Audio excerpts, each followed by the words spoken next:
آپ اس پر عمل کرنے کے بعد اپنی دنیا بھی سنوار لیں اور اپنی آخرت بھی سنوار لیں۔ آئیے میں آپ کو بتاؤں جو چیز درمیان میں ہوتی ہے اس کا مقام کتنا عرف و اعلیٰ ہوتا ہے۔ میرے پیارے آقا صلی اللہ علیہ وسلم کے پیارے دیوانوں، اپنی زندگی کے 3 ادوار کے حوالے سے غور کریں۔ شاید کہ بہت سارے تیسرے دور کے اندر داخل نہیں ہوئے اور بہت ساروں کا پہلا دور بھی گزر چکا ہے، لیکن اس وقت جس دور سے اتنا بڑا مجمع گزر رہا ہے وہ جوانی کا دور ہے۔ آپ دیکھیں انسان کی زندگی کے 3 دور ہوا کرتے ہیں، 3 ادوار ہوا کرتے ہیں، ایک بچپنا، ایک جوانی، ایک بڑھاپا۔ لیکن اب آپ دیکھیں بچپنے کی کیفیت کا اندازہ لگائیں اور بڑھاپے کی کیفیت کا اندازہ لگائیں اور پھر جوانی کو دیکھیں تو یہ جوانی درمیانی ہماری عمر ہے، یہ جوانی درمیان میں آتی ہے، بچپن اور بڑھاپے کے درمیان جوانی ہے۔ اور یاد رکھیں اگر کسی نے اپنی جوانی سنوار لی اس نے اپنی زندگی سنوار لی، کسی نے اپنی جوانی برباد کر دی اس نے اپنی زندگی برباد کر دی۔ آقا کریم رؤوف الرحیم علیہ تحیت و تسلیم کے نزدیک جوانوں کا بڑا اونچا مقام ہے، جوانوں کا بڑا اونچا درجہ ہے، جوانوں کی بڑی اہمیت ہے۔ آج اگر ہم دیکھیں تو ہماری قوم کا جوان جس کی عمر کو تعلیمی کام کے اندر گزارنا چاہیے، تعمیری کام میں گزارنا چاہیے، فلاحی کام کے اندر گزارنا چاہیے، لیکن ہم دیکھتے ہیں کہ ہماری قوم کا جوان آج علمی اعتبار سے، اخلاقی اعتبار سے، ہر اعتبار سے اگر دیکھا جائے تو پسماندگی کا شکار نظر آتا ہے۔ آئیے جوانوں، میں تمہیں رسول اعظم صلی اللہ علیہ وسلم کے کچھ ارشادات جوانوں سے متعلق بتاؤں کہ جوان کی اہمیت اللہ کے رسول صلی اللہ علیہ وسلم نے کیا بیان فرمائی۔ میرے آقا صلی اللہ علیہ وسلم ارشاد فرماتے ہیں جو جوان صبح کے وقت عبادت کرتا ہے اس کا مقام اس بوڑھے کے بڑھاپے میں عبادت کرنے والے کے مقابلے میں ویسا ہی ہے جیسا رسولوں کا مقام امتیوں کے اوپر ہوا کرتا ہے۔ اے رسول اعظم صلی اللہ تعالی علیہ وسلم کے دیوانوں، جوانوں کی بڑی اہمیت ہے، جوانوں کی بڑی قدر و قیمت ہے۔ اور آج تاریخ اٹھا کر کے دیکھیں جس قوم کا جوان سنبھل جاتا ہے اس قوم کے اندر انقلاب پیدا ہوتا ہے۔ یہی وہ عمر ہے جس عمر کے اندر اگر آپ نے علم انویسٹ کیا، جس عمر کے اندر آپ نے اخلاق اپنے سنوار لیے، جس عمر کے اندر آپ نے اپنی عادتیں سنوار لی، تو یاد رکھیں آپ کی نسلوں کی عادتیں بھی سنور جائیں گی اور ان کی زندگی میں بھی انقلاب پیدا ہوگا۔ میں آپ کو مثال کے ذریعے سمجھاؤں، جو ماں پڑھی لکھی ہوتی ہے، جو باپ پڑھا لکھا ہوتا ہے، انہوں نے اپنی جوانی تعلیم میں گزاری ہوتی ہے، اخلاق سنوارنے کے اندر گزاری ہوتی ہے، عبادت و ریاضت میں گزاری ہوتی ہے، وہ کبھی نہیں چاہیں گے کہ ان کی نسل جو ہے جاہل رہ جائے، ان کی نسل آوارہ گردی کی شکار ہو جائے، بلکہ ماں بھی محنت کرتی ہے، باپ بھی محنت کرتا ہے۔ کبھی اخلاق منتقل کیے جاتے ہیں، کبھی عادتیں منتقل کی جاتی ہیں، کبھی علم منتقل کیا جاتا ہے، نتیجتاً ایک اچھے معاشرے کی تشکیل ہوتی ہے۔ میں پوچھنا چاہتا ہوں جو باپ خود گٹکھا کھا رہا ہو، جو باپ خود شراب پی رہا ہو، جو باپ خود جوانی کے عالم کے اندر ڈرگز استعمال کر رہا ہو، بھلا اس کی نسلوں سے آپ کیا امید رکھ سکتے ہیں؟ اس کی نسلوں کے سنورنے کے حوالے سے کیا توقع رکھ سکتے ہیں؟ ایک بیٹا اپنے باپ کو جب سگریٹ پیتے دیکھتا ہے تو ظاہر سی بات ہے کہ وہ بیٹا باپ کے نقش قدم پر چلنے کی کوشش کرے گا، وہ بیٹا باپ کی عادتوں کو اختیار کرے گا۔ اور آج کا ماحول تو اتنا بدترین ماحول ہو گیا کہ باپ اور بیٹے مل کر ساتھ میں سگریٹ بھی پیتے ہیں، ساتھ میں پکچر بھی دیکھتے ہیں اور ساتھ میں گٹکا اور تمباکو کھاتے ہوئے بھی نظر آتے ہیں۔ درمیانی عمر ہے جوانی، یہ بہت اہم عمر ہے، چاہے وہ بچے کی ہو یا بچی کی۔ نوجوان بچہ سنور جائے تو معاشرہ سنور جاتا ہے، نوجوان بچی سنور جائے تو ماحول سنور جایا کرتا ہے۔ اے رسول اعظم صلی اللہ تعالی علیہ وسلم کے دیوانوں، آج پوری دنیا نوجوانوں کو اٹریکٹ کر رہی ہے۔ جتنے بھی آپ کو ایڈ ملیں گی وہ سب نوجوانوں سے متعلق ملے گی، کپڑوں سے لے کر، پرفیوم سے لے کر، اور کاسمیٹک سے لے کر ہر چیز کے بارے میں جوان کو متاثر کرنے والی چیزیں آپ کو ملیں گی. آپ اسی طریقے سے دیکھیں، اور یانیت اور بے حیائی اور بے حجابی یہ بھی اسی لیے ہے تاکہ اس سے جوان متاثر ہو، اور متاثر ہونے کے بعد وہ اپنی دنیا بھی برباد کر بیٹھے اور آخرت بھی برباد کر بیٹھے.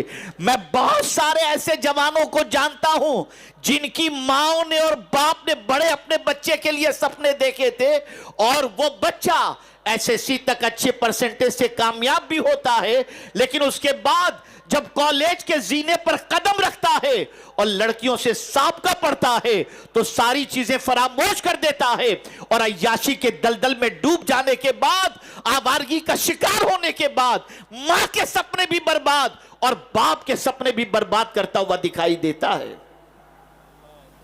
جوان بہت اہم سرمایہ ہے. جس قوم کا جوان سنور جائے وہ قوم سنور جایا کرتی ہے. جس قوم کا جوان پاکیزہ بن جائے وہ قوم پاک سوچ کی حامل بن جاتی ہے. میرے پیارے آقا صلی اللہ علیہ وسلم کے پیارے دیوانوں، اللہ عز و جل جوانوں کے بارے میں فرماتا ہے. رسول اعظم صلی اللہ علیہ وسلم نے فرمایا کہ اللہ ارشاد فرماتا ہے، جو نوجوان ایمان پر راضی ہو گیا، تقدیر پر راضی ہو گیا، اور میری دی ہوئی روزی پر قناعت کرتے ہوئے اس سے راضی ہو گیا، اور خواہشات نفسانی پر کنٹرول میری خواہش میری رضا کی خاطر کیا، اللہ عز و جل ارشاد فرماتا ہے اس نوجوان کا مقام میرے نزدیک فرشتوں جیسا ہے. فرشتوں جیسا ہے. یقیناً آوارگی دعوت دے رہی ہے، عیاشی دعوت دے رہی ہے، بد کرداری دعوت دے رہی ہے، لیکن تھوڑا سا سوچو، یہ بد کرداری کے اگر شکار ہو گئے، نفسانی خواہشات کے شکار ہو گئے، اس سے نہ بچے تو میرے پیارے آقا صلی اللہ علیہ وسلم کے پیارے دیوانوں، کیریئر تباہ ہو جائے گا، زندگی برباد ہو جائے گی، اور اگر بچ گئے تو مولا بھی راضی ہوگا، اور مولا اتنا اونچا درجہ عطا فرماتا ہے کہ اللہ عز و جل ارشاد فرماتا ہے کہ میرے نزدیک وہ فرشتوں کے مانند ہے. آج ذرا نوجوانوں کو تلاش کر لو، نوجوانوں کی زندگیوں کے اندر جھانک کر کے دیکھا جائے تو ہمارے جوان کہاں جا رہے ہیں، کس طرف جا رہے ہیں. اور تاریخ اٹھا کر نوجوانوں کی زندگی کا جائزہ لو. یہ غزوہ احد ہے. رسول اعظم صلی اللہ علیہ وسلم کے رخ زیبا کو دشمنوں نے زخمی کر دیا، اور آقا کریم صلی اللہ علیہ وسلم کے چہرے مبارک سے لہو نکلنے لگا. حضرت مالک بن سنان جو نوجوان صحابی تھے، انہوں نے سرکار صلی اللہ علیہ وسلم کے چہرے مبارک سے جب لہو کو نکلتے دیکھا، فوراً اپنا منہ ادھر لے گئے، اور سرکار صلی اللہ علیہ وسلم کے منہ مبارک سے چہرے مبارک سے نکلنے والے خون کو انہوں نے چوس لیا. اور جب چوس لیا تو اب خیال پیدا ہوا، اس نوجوان صحابی کے دل میں خیال پیدا ہوا، کیا کروں اس خون کو؟ اگر زمین پر پھینکوں گا تو مصطفیٰ پیارے کے خون پر کسی کا پیر پڑ جائے گا تو میرے آقا کی خون کی بے ادبی ہو جائے گی. اس موقع پر انہوں نے وہ خون چوس لیا اور پی گئے، پورا خون پی گئے. مصطفیٰ جان رحمت صلی اللہ علیہ وسلم کو جب اس چیز کی خبر ملی تو میرے آقا صلی اللہ علیہ وسلم نے اعلان فرمایا، جس کسی کے جسم میں میرا خون دیکھنا چاہتے ہو تم مالک بن سنان کو دیکھ لو. اللہ اکبر، اس کے خون سے میرا خون مل چکا ہے. اور اس کے بعد جب یہ ارشاد ان کے کانوں تک پہنچا تو حضرت مالک بن سنان رضی اللہ تعالیٰ عنہ مصطفیٰ پیارے کی محبت کے اندر، بالکل وارفتگی کے اندر، عقیدت کے اندر، محبت کے اندر اس طرح سے دشمنوں پر ٹوٹ پڑے کہ جام شہادت انہوں نے نوش فرما لیا. تاریخ اٹھا کر کے دیکھو. نوجوانوں، تم اپنی زندگی کے بارے میں غور کرو. ذرا جوانوں کے بارے میں دیکھو کہ تاریخ میں کیسے کیسے نوجوان گزرے ہیں اور انہوں نے اپنی جوانی کو کس راستے پر ڈالا. اور ظاہر سی بات ہے جب مائیں اپنے بچوں کو جوان صحابہ کی داستانیں سناتی اور جب باپ اپنے بچوں کے سامنے مصطفیٰ پیارے کی جوانی کا تذکرہ کرتے تو بچوں کے اندر ایسا جوان بننے کا جذبہ پیدا ہوتا. لیکن جب مائیں اپنے بچوں کو ہیرو کی داستان سنائے, باپ اپنے بچوں کے ساتھ بیٹھ کر کے پکچر دکھائے, تو بچے ڈانسر تو پیدا ہو سکتے ہیں, بااخلاق تیار نہیں ہو سکتے. اتنا بڑا مسلم علاقہ, مانا ہوا علاقہ, اکثریتی علاقہ, بڑی تعداد میں بسنے والے یہاں کے مسلمان, ذرا اپنی آئیڈنٹیٹی دیکھو, ذرا اپنی پہچان دیکھو. میں نے ابھی سید علی بھائی صاحب قبلہ کے ساتھ تھوڑی دیر ہم بیٹھے ہوئے تھے تو میں نے اپنی ایک چھوٹی سی فکر پیش کی. میں نے کہا یہ ممبرا اور نیو ممبئی دونوں کو دیکھ لو, دونوں کا وجود عمل میں آیا ہے, کوئی زیادہ فاصلہ نہیں ہے دونوں کا. جب نیو ممبئی بنا اسی کے قریب قریب ممبرا اور کوسا بنا, یا ممبرا یا کوسا بنا, اس کے بعد نیو ممبئی بنا. لیکن پوری ذمہ داری کے ساتھ کہتا ہوں ذرا ممبرا بھی جا کر کے دیکھ لو, یعنی یہاں کا حال بھی دیکھ لو, راستے بھی دیکھ لو, بلڈنگیں بھی دیکھ لو, گلیاں بھی دیکھ لو, رہنے والوں کو بھی دیکھ لو, اور ذرا نیو ممبئی جا کر کے دیکھ لو. تو آپ کا ضمیر کہے گا جیسے نیو ممبئی پہنچتے ہیں تو ایسا لگتا ہے جیسے فورین میں آ گئے, اور یہاں کا مجھے کچھ کہنے کی ضرورت نہیں, یہاں کے بارے میں کچھ کہنے کی ضرورت نہیں.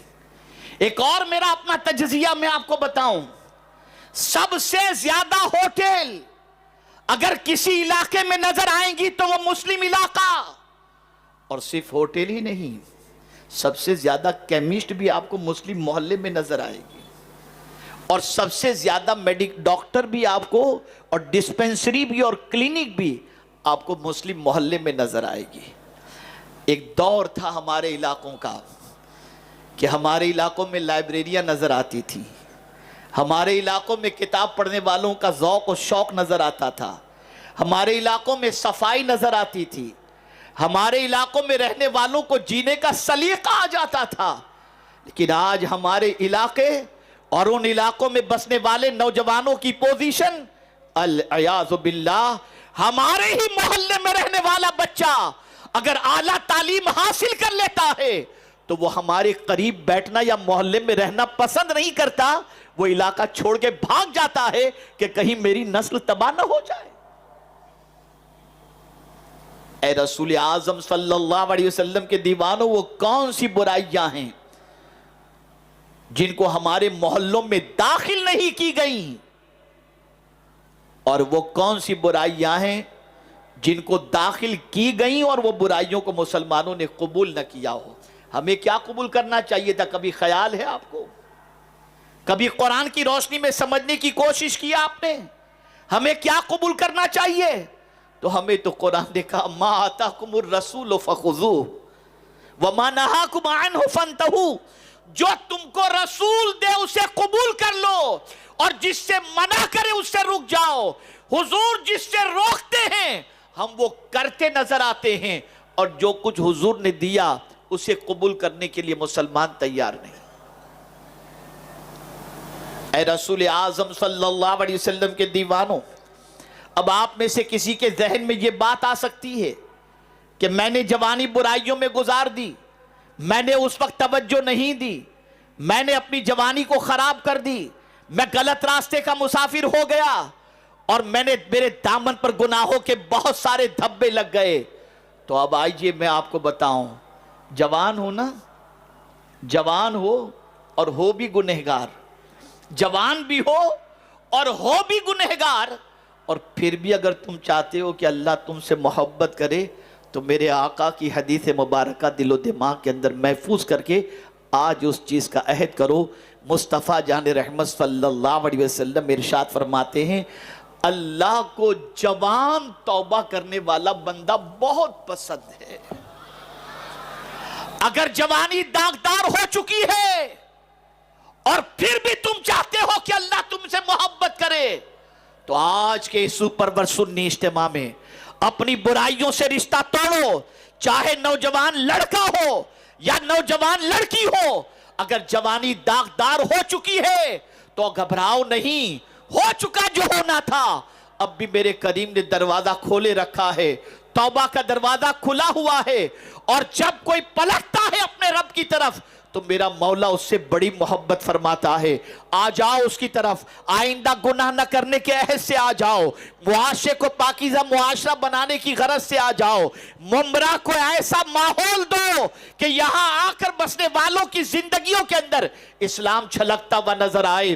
میں آپ کو بتاؤں, ذرا اپنے علاقوں کی زمین کی قیمت دیکھو, اپنے علاقوں کے فلیٹ کی قیمت دیکھو, اپنے علاقوں کے سٹینڈرڈ کو دیکھو, اور ذرا دوسرے علاقوں کا جائزہ لو. ہم اتنے سستے ہو گئے, ہمارا محلہ اتنا سستا ہو گیا, ہم جہاں بسیں وہاں کی زمین کی قیمت بھی گھٹ جائے. مسلمانوں, اس کی وجہ سب سے بڑی یہ ہے, ہمارا کردار, ہماری لائف اسٹائل, ہماری برائیاں, ہماری آوارگیاں, یہ ہماری زمین کی قیمت بھی بڑھنے نہیں دیتی اور ہماری قیمت بھی بڑھنے نہیں دیتی. آج تمہیں عہد کرنا ہوگا, آج تمہیں عزم مصمم کرنا ہوگا, آج سب کو مل کر منصوبہ بنانا ہوگا کہ ہم انشاءاللہ کوشش کریں گے زمین کی قیمت بڑھے یا نہ بڑھے, اللہ کے نزدیک ہماری قیمت بڑھ جائے. اس کے لیے سب نے کوشش کرنی ہوگی, سب نے محنت کرنی ہوگی, سب نے عادتوں کو سنوارنا ہوگا, سب نے محلوں کے اندر سے برائیوں کو ختم کرنا ہوگا.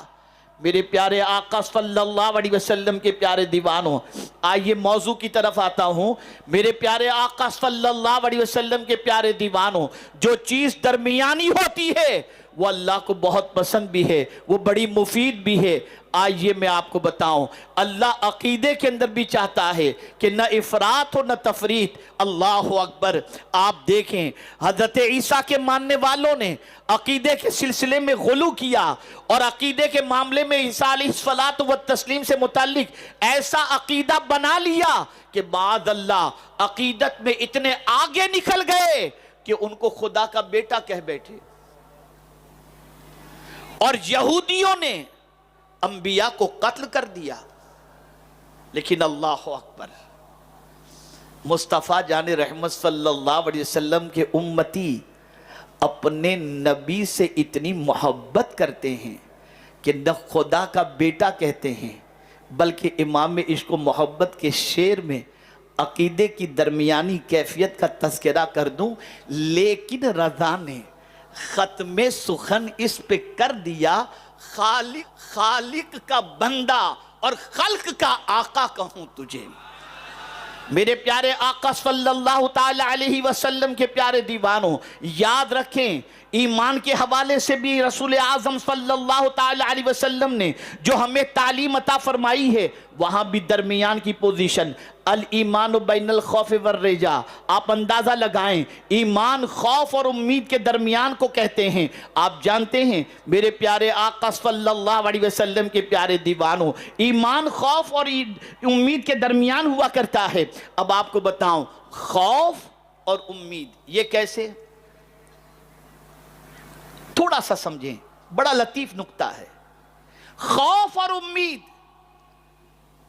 جوانی میں اللہ سے ڈرو اور جب بڑھاپے میں گناہ کرنے کے لائق نہ رہو تو پھر اللہ سے امید رکھو, پھر اللہ سے امید رکھو کہ اللہ تمہارے گناہوں کو معاف فرما دے, اس کی رحمت پر بھروسہ رکھو.